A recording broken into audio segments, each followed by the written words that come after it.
Your top stories this evening sponsored by Courts Bringing Value Home. Press Freedom Watchdog Reporters Without Borders call on Ali's government to strengthen press freedom in second term. Dr. Terence Campbell to lead APNU's 12-member parliamentary team. Norton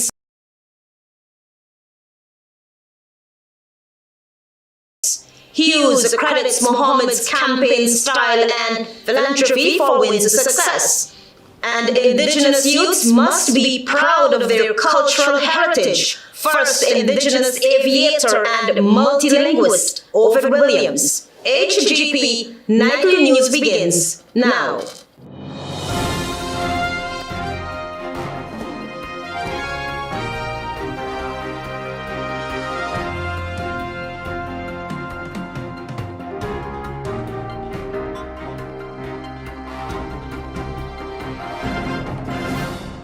Good evening to our viewers here in Guyana and online. I'm ALETHEA Grant with the Friday 12th of September 2025 edition of the HGP Nightly News. This is what you should know this evening.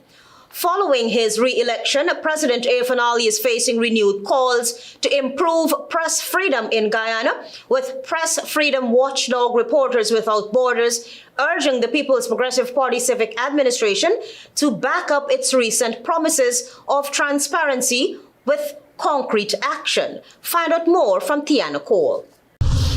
Following President Irfaan Ali's re-election for a second term, Reporters Without Borders (RSF) has called on the Guyanese government to take concrete steps to improve its relationship with the press and strengthen media freedom in the country.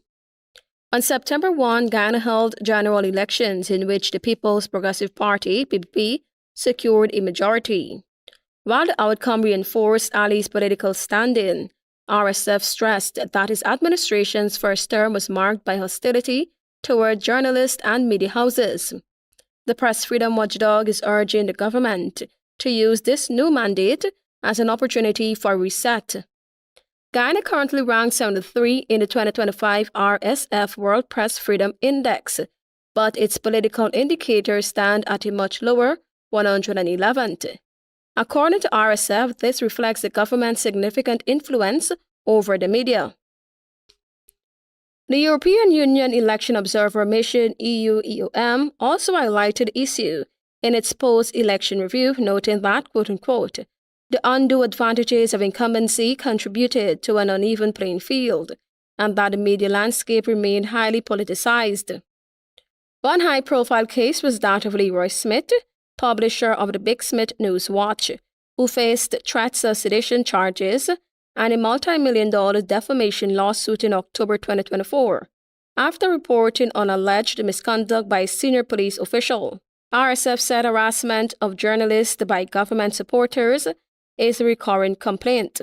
In his inaugural address on September 7, President Ali promised that his government would respect the media's watchdog role and implement mechanisms in every ministry to ensure transparency. RSF welcomed the remarks. RSF issued 3 key recommendations: end political hostility toward journalists, codify impartial rules for state advertising, and provide transparent, timely access for all media outlets. Tiana Cole reporting for the HGP Nightly News. Antonio Day tells us that a prominent businessman, Dr. Terence Campbell, will be leading a 12-member parliamentary team for the A Partnership for National Unity. This was confirmed by Aubrey Norton, leader of the People's National Congress Reform and the APNU, during a press briefing on a Friday. Although he will not be returning to the 13th sitting of the National Assembly, Aubrey Norton said that his role as the leader of the People's National Congress Reform remains until the party's next Congress, slated for next year. I will not be returning to Parliament, but I will continue as leader of the People's National Congress Reform.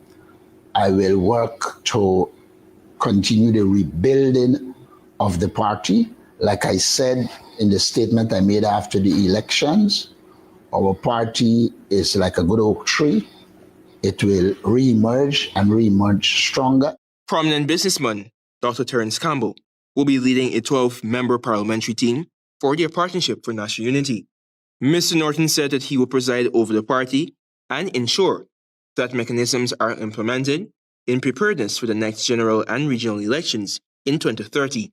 We will be ready, and the new blood in the party will take over the party.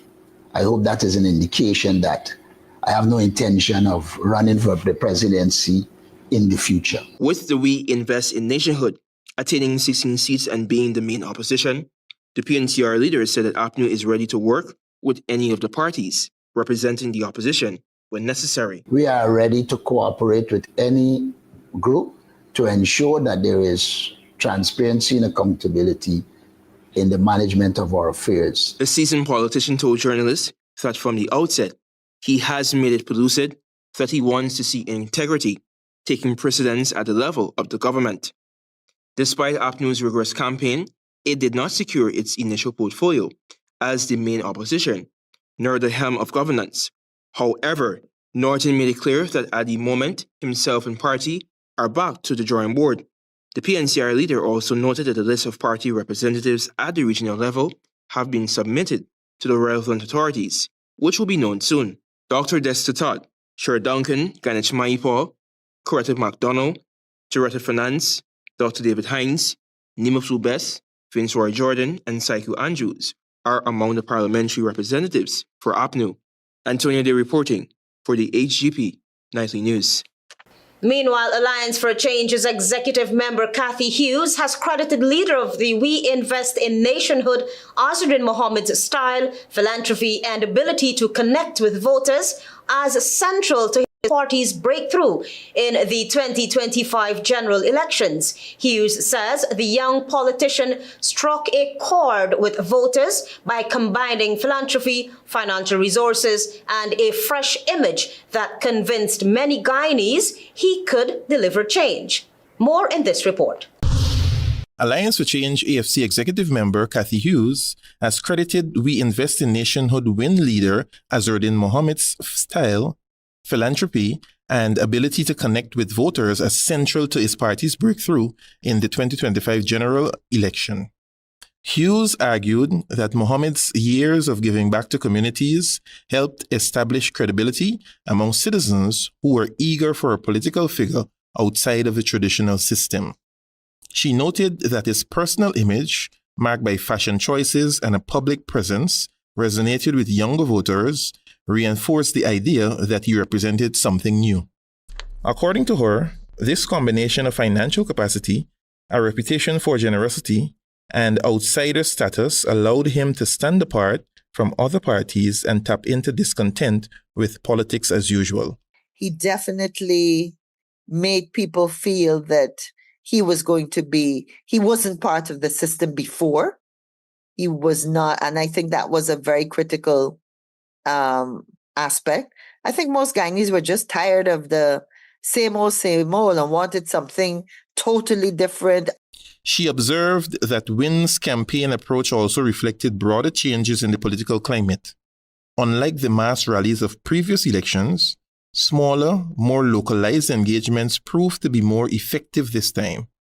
Hughes attributed part of this shift to fear among citizens, many of whom preferred not to be seen openly affiliating with a political party in the current climate.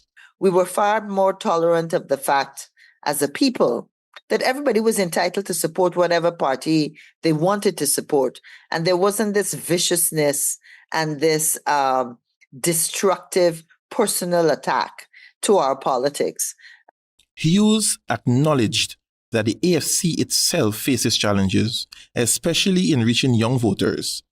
She pointed out that turnout among youth was notably low in 2025 and that the party's once strong youth arm has weakened. However, she noted that the campaign did engage promising young people in its final months, and she sees potential in allowing them to take on leadership roles going forward. Marvin Cato reporting for HGP Nightly News. Join us after the break. We have more news for you.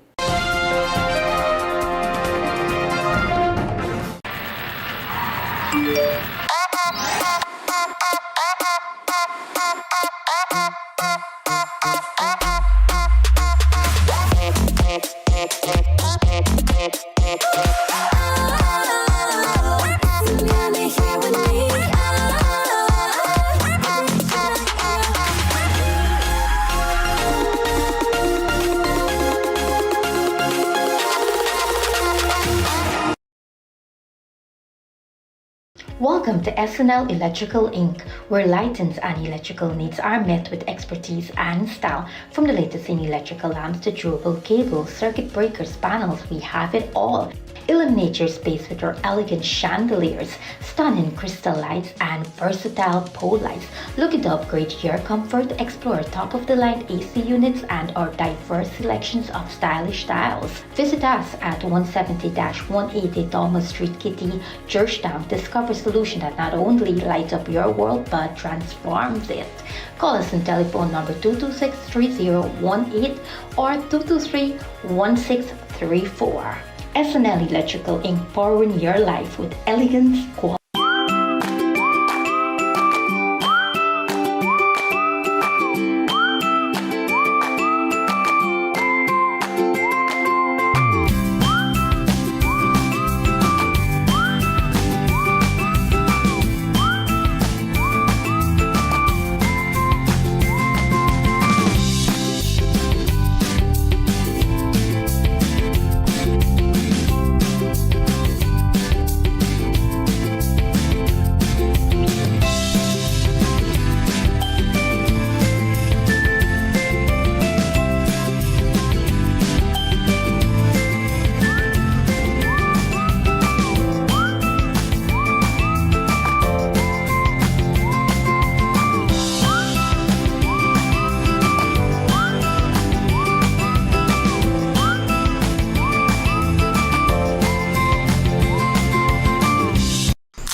Mom, did you tell him that Danny went to pick up KFC? No, wait a minute.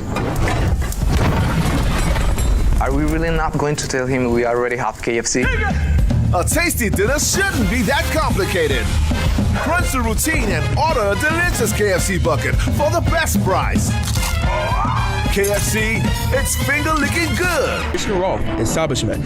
No job is too small or too large. We specialize in all types of fabricating machinery, excavator repairs, rice field pumps, and hydraulic hoses. Visit us at Lot 113, Block CC, Monrepo, East Coast, and Marara, or call 220-9624-629-4021 or 619-7880. At Krishna Rolfe Establishment. No job. Thanks for staying with us. You're with the HGP Nightly News. While Forward Guyana movement sees an urgent need for change in the composition of the opposition commissioners sitting on the Guyana Elections Commission, leader of the Partnership for National Unity, Aubrey Norton, downplayed that suggestion. Marvin Cato reports. On Tuesday, while speaking to the media, Forward Guyana Movement FGM's presidential candidate Amanzo Walton Desir highlighted the urgent need to address the current structure of the Guyana Elections Commission, GECOM, declaring, and I quote, GECOM is no longer useful in its current configuration. It has to be reformed. As of right now, the configuration of GECOM cannot reflect the political reality, close quote. She clearly signaled to her former party, the People's National Congress Reform, PNCR, that the status quo has to change since FGM and WIN has to be represented at GECOM.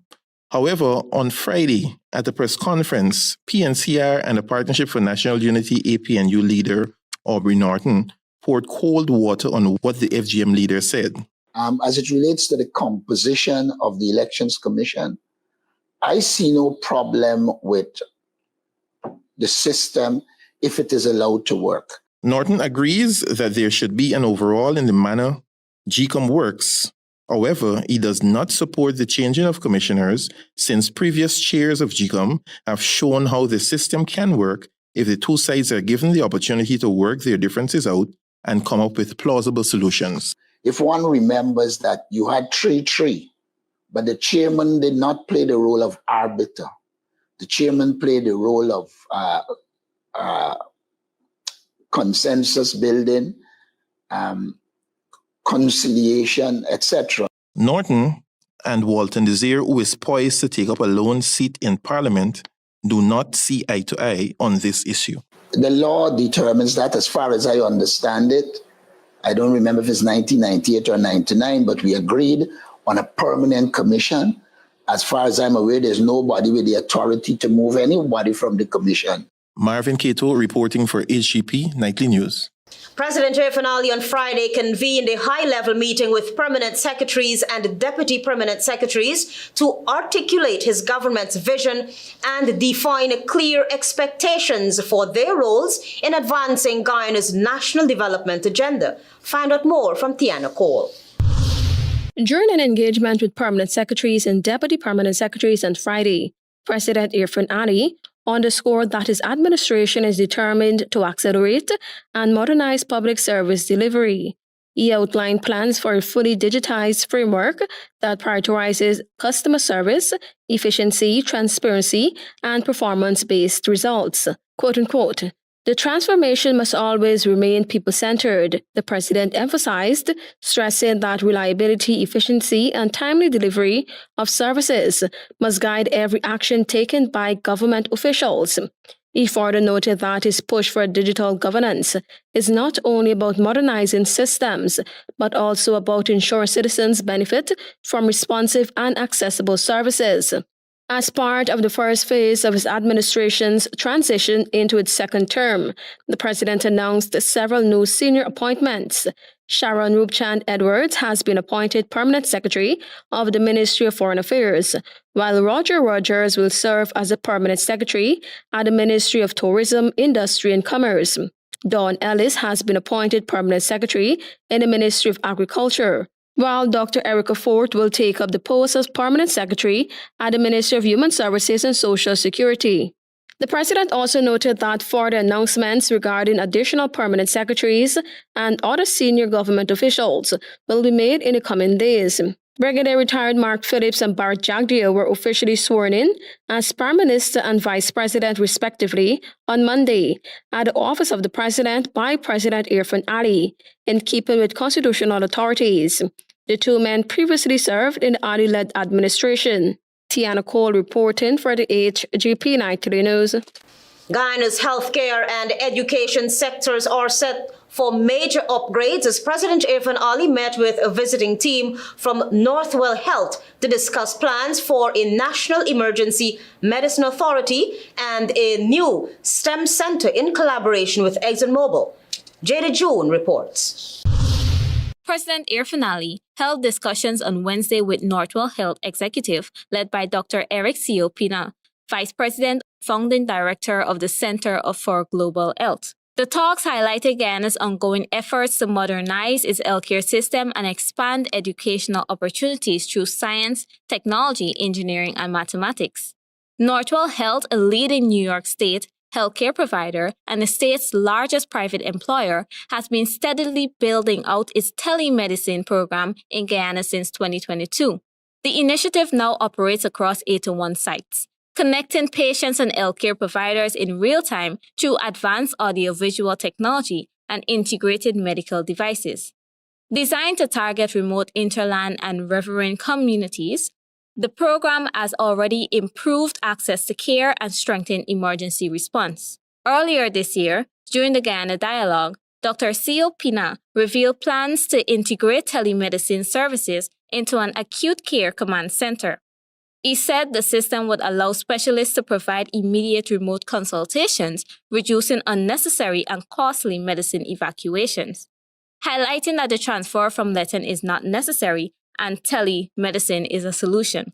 Dr. C.O. Pina also noted that artificial intelligence technology, including electronic medical records and decision support systems, has the potential to streamline administrative work and give doctors and nurses more time to focus on patient care. Healthcare development remains a major priority for the government of Guyana, which has allocated $143.2 billion to the Ministry of Health in the 2025 national budget. Of this, $83.6 million will support regional and clinical services, while additional investments will go towards completing new health facilities, procuring advanced medical equipment, and funding target programs such as malaria prevention, $50 million, tuberculosis training, $12.5 million, and HIV and AIDS management training, $28 million. The partnership discussions signal a push to merge international expertise, advanced technology, and strong local investment to transform Guyana's healthcare landscape and create new STEM opportunities for its youths. Jada June reported for HGP Nightly News. We have more news for you on the other side of this break. Stay with us. Planning a cleanup? We can help. See Funds Waste HGP Nightly News. 19-year-old Guyanese scholar Letitia MacArthur has been named the top matriculate for the 2025 academic year at the University of the West Indies Mona campus, where she is pursuing a Bachelor's of Medicine, Bachelor's of Surgery degree. Jada June reports. At just 19 years old, Letitia MacArthur has emerged as a shining symbol of academic excellence, leadership, and service. The proud Guyanese and Queen's College alumna has been admitted to the University of the West Indies Mona campus to pursue a Bachelor's of Medicine, Bachelor's of Surgery degree, earning the distinction of being the top matriculate for 2025. So over the years, since starting high school, I always was fascinated with science. MacArthur boasts an extraordinary academic record, having achieved 16 grade 1s and 2 grade 2s at the Caribbean Secondary Education Certificate examinations, securing second place in science in the Caribbean at that level. She continued to excel at the Caribbean Advanced Proficiency Education, earning 8 grade 1s and 1 grade 2s in Unit 1, and 9 grade 1s, 4 grade 2s, and 2 grade 3s in Unit 2. Her subjects span the sexual versatility and curiosity. Yeah, over the years, I've seen women around me that I know personally with various health problems. And I think that enlightened passion to pursue gynecology specifically. So on the journey, I have to complete my MBBS. As valedictorian and head prefect of Queen's College, she founded the school's STEM and Robotics Club and represented Guyana as a captain and driver of the national robotics team at international competitions in Greece and Singapore. A certified advanced robotics student and STEM lesson planner with STEM Guyana, MacArthur has devoted time to volunteer work with organizations such as Peace Corps, the Lab Foundation, Cognitive Initiative, and GWI, leveraging STEM education to uplift underserved youth. So, as it relates to leadership, I think it comes naturally. Her passion for medicine is reflected in her clinical exposure and national health contributions. She completed a clinical attachment at Woodlands Hospital, gaining hands-on experience in gynecology, pharmacology, and surgery, and served as a medical aide to Guyana's National Public Health Reference Lab, supporting diagnostic testing at the national level. Beyond academics and medicine, MacArthur is a multi-talented athlete, having represented Guyana and Queen's College in cricket, football, basketball, swimming, tennis, golf, and track and field. She has also led over 10 student organizations, including the Environmental Club, Bible Club, Interact Club, Debate and Literacy Club, and Innovators Club, and served as a public relations officer of the Youth Women Empowerment Movement. I feel like when you're passionate about something, you would like to help other people, showcase how this activity could help others and the entire world in general. As she begins her journey in medicine at UE, MacArthur stands poised to continue breaking barriers and inspiring future generations. Jada June reporting for HGP Nightly News. Guyana and Brazil have begun the work of moving in the direction to implement the International Road Transport Agreement. This agreement will significantly regulate smoother movement of passengers and cargo between the two countries. Marvin Cato reports. On Thursday, the Ministry of Home Affairs hosted a webinar in partnership with the Ministry of Foreign Affairs of Brazil and the Embassy of Brazil in Georgetown, in order to provide stakeholders with the necessary guidance on the requirements to operate under the new agreement reached between the two neighboring countries. Stakeholders seeking to transport passengers or goods along the international route are required by law to first apply to the Ministry of Home Affairs for registration in order to be considered a transport operator. Applicants will be required to submit the International Road Transport Agreement, IRTA Form 1, Company and Owner Tax Identification Numbers, TIN, Vehicle Registration, Road License, and Certificate of Fitness, international third-party insurance, company registration, and details of a legal representative. Applications are then expected to undergo a thorough review by the relevant agencies before the ministry issues an original license, granting a company legal permission to operate in Guyana. Only licensed vehicles will be authorized for the international route. The original license will be valid for 1 year and is not transferable. Companies are expected to apply for complementary licenses from the National Transport Agency within 120 days of receiving the original permission. It should be noted that false or misleading information in applications will result in immediate denial or cancellation of licenses. While the requirements for passenger and cargo transport are largely similar, additional details are required for cargo operators, including service details such as scheduled routes, vehicle specifications, and the type and quantity of goods expected to be transported.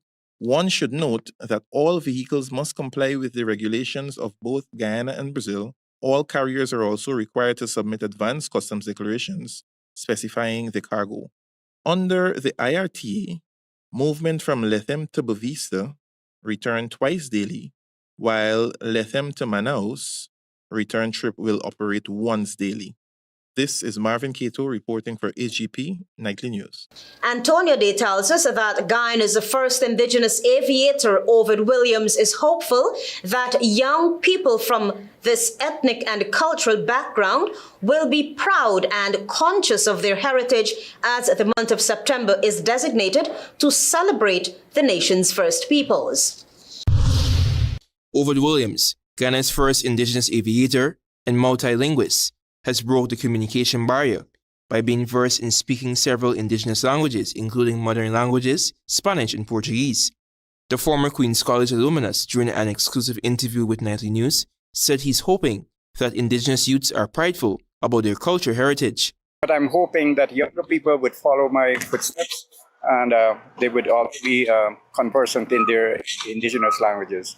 Williams said although he was fortunate to qualify himself academically and had a grand exposure to other cultures, to date he has not neglected his heritage and is still a lobbyist for the promotion of the Indigenous culture. The month of September has been designated towards the celebration of the nation's first peoples. Williams happily said that he's enjoying the list of ongoing activities. We always look forward to this month of September, the Amerindian Heritage Month. We started a bit late this month because of the elections. 1 week late, but making up for it. The Indigenous culture enthusiast, who has translation service encompassing all 9 languages of the nation's first peoples, said he has observed a cultural shift in youths who leave the hinterland for better opportunities in the coastland. On the coastland, when we come for education or occupational, we lose track of our cultures back home. So that's where the interthing of the Georgetown people, our diet, our language, and so on, that's how it's being diluted. Williams hails from the Patamona village of Paramakadoi, located in the South Pacoima region of Guyana. Antonio Day reporting for the HGP Nightly News. Stay tuned for regional news. Live the island dream. It's your chance to be one of over 100 winners in the... From every nation in the Caribbean, larger than life. We're building legends in this Caribbean nation. We're all in. It's CPI. We're all in. Republic Bank, title sponsor and official bank of the Republic Bank Caribbean Premier League.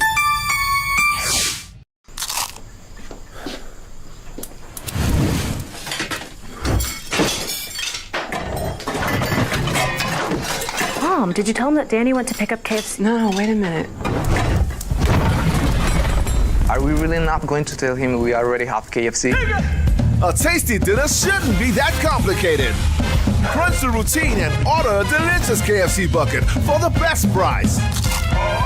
KFC, it's finger-licking good.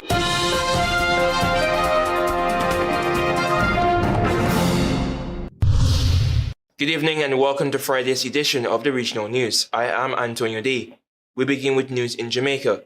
Mark Golding on Thursday indicated that he enjoys the confidence of the opposition People's National Party, PNP, saying that 27 of the 28 candidates who won their seats in the September 3rd general election have signed a letter supporting his presidency of the party.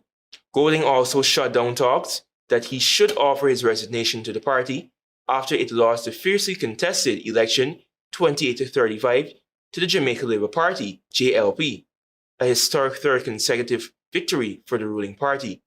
Some public commentators have since the election argued that Golding should have given the PNP the option of asking him to remain in his position, in keeping with the precedent observed by previous PNP presidents.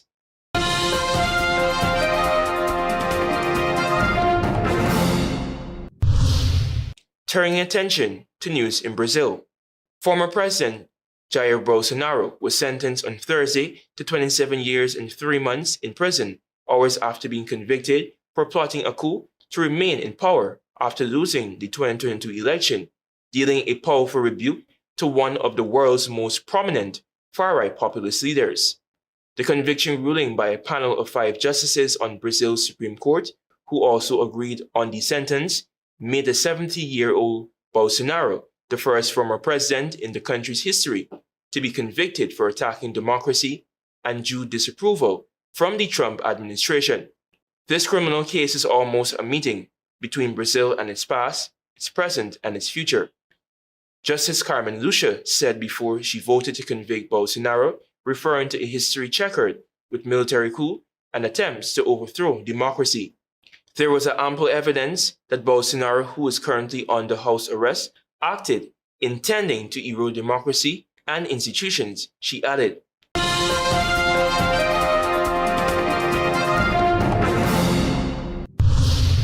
And finally, in the international diaspora, Russia and Belarus began a major joint military exercise on NATO's doorstep on Friday at a time of heightened tension with the Western Alliance, 2 days after Poland shot down Russian drones that crossed into its airspace. The Zapad 2025 exercise, a show of force by Russia and its close ally, Belarus, is taking place at training grounds in both countries, including close to the Polish border. It was scheduled well before the drone incident, which marked the first known occasion that a NATO member had fired against incoming Russian targets in the course of the 3.5-year war. Thank you for watching. I am Antonio Day. Goodbye and have a safe weekend.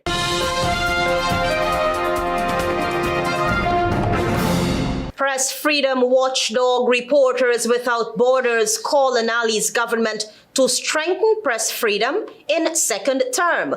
Dr. Terence Campbell to lead APNU's 12-member parliamentary team. Norton says his role as PNCR leader remains until next Congress. Hughes accredits Mohammed's campaign style and philanthropy for Wynn's success, and Indigenous youths must be proud of their cultural heritage. First Indigenous aviator and multilinguist Ovid Williams. Those are our major headlines. For these stories and more, please go to our website. It's www.hgptv.com. I'm ALETHEA Grant. Thanks for watching.